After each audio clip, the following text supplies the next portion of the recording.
అది కేవలం జాయిన్ అవ్వలేదు అనేది అది ఒక అభియోగం. మరి అది పెద్ద ఇష్యూ కాదు. డెఫినెట్గా నాకు నరేంద్ర మోడీ గారి మీద, చంద్రబాబు నాయుడు గారి మీద, పవన్ కళ్యాణ్ గారి మీద పూర్తి విశ్వాసం ఉంది. వారి నాయకత్వం మీద డెఫినెట్గా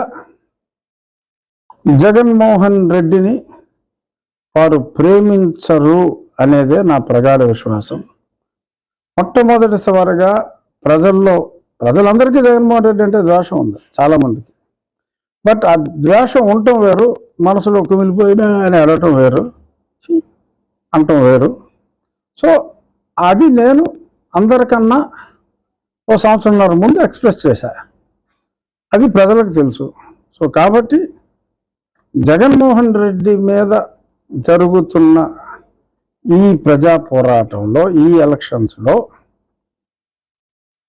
జగన్మోహన్ రెడ్డిని తొలిసారిగా ఎదుర్కొన్న వ్యక్తికి డెఫినెట్గా, ఎందుకంటే ఇప్పుడు నన్ను జైల్లో పెట్టాడు, అప్పుడు చంద్రబాబు నాయుడు గారు ఎంతో తపన పడ్డారు, ఆయన చేయగలిగిన సహాయం చేశారు. ఆయనే ఎన్నోసార్లు మీటింగుల్లో చెప్పారు. మరి అంత సహాయపడిన వ్యక్తి నాకు ఎందుకు అన్యాయం చేస్తారు? అలాగే కేంద్రంలో ఈ పనికిమాలినోడు నన్ను డిస్క్వాలిఫై చేయాలని చూశాడు. కేంద్రం చేతిలో పని, నన్ను చంపాలని చూశాడు. నాకు సెక్యూరిటీ ఇచ్చారు.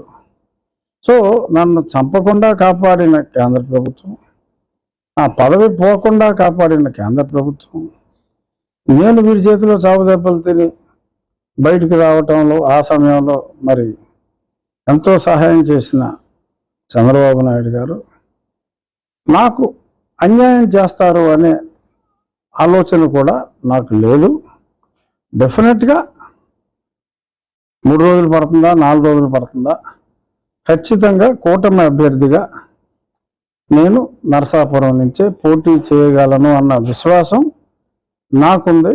నాకన్నా ఎక్కువగా ఆ నియోజకవర్గ ప్రజలకే కాదు, రాష్ట్రంలో ఉన్న జగన్మోహన్ రెడ్డిని ద్వేషించే అందరికీ కూడా ఉంది.